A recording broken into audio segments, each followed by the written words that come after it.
सामने आ रही है। एक देश एक चुनाव पर मुख्यमंत्री मनोहर लाल का बयान सामने आया है। वन नेशन वन इलेक्शन का सीएम ने स्वागत किया है, समर्थन भी किया।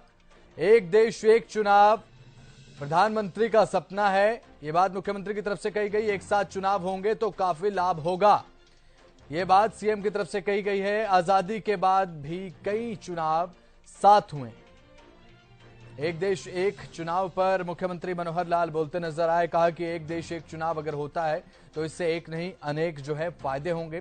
आजादी के बाद कई बार ऐसा हुआ है कि एक साथ चुनाव हुआ, लेकिन आपको बता दें कि 1968 के बाद से जब कई विधानसभा भंग हो गई और लोकसभा भंग हुई, उसके बाद से ये दौर शुरू हुआ जब अलग अलग चुनाव होने लगे।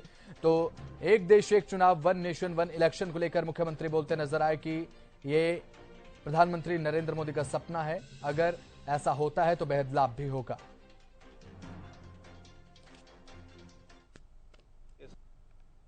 मैं इसका स्वागत करता हूं। प्रधानमंत्री जी का एक स्वप्न है कि देश में जैसे आज़ादी के समय एक समय में ही इलेक्शन सब होते थे, कुछ वर्षों तक चलते रहे, लेकिन कुछ ना कुछ कारण रहे होंगे जिसमें से परंपरा टूटी। फिर से देश में वन नेशन वन इलेक्शन करके अगर आता है तो बहुत बड़े लाभ इसके होने वाले हैं। तो हरियाणा इसके लिए मैंने उसका स्वागत किया है और मैंने अपनी बाइट भी दी है। अब साथ चुनाव एक साथ होंगे कि नहीं होंगे ये काम चुनाव आयोग का है। अगर चुनाव आयोग एक साथ भी करता तो हम उसके लिए तैयार हैं। तो एक देश एक चुनाव को लेकर मुख्यमंत्री मनोहर लाल बोलते नजर आए। सुना आपने, कहा कि प्रधानमंत्री नरेंद्र मोदी का यह सपना है, अगर ऐसा होता है तो फायदा भी होगा। और एक देश एक चुनाव यानी कि वन नेशन वन इलेक्शन के पक्ष में मुख्यमंत्री बोलते नजर आए। मुख्यमंत्री ने कहा कि आजादी के कुछ समय तक एक साथ चुनाव हुए हैं, उस समय भी फायदा मिला।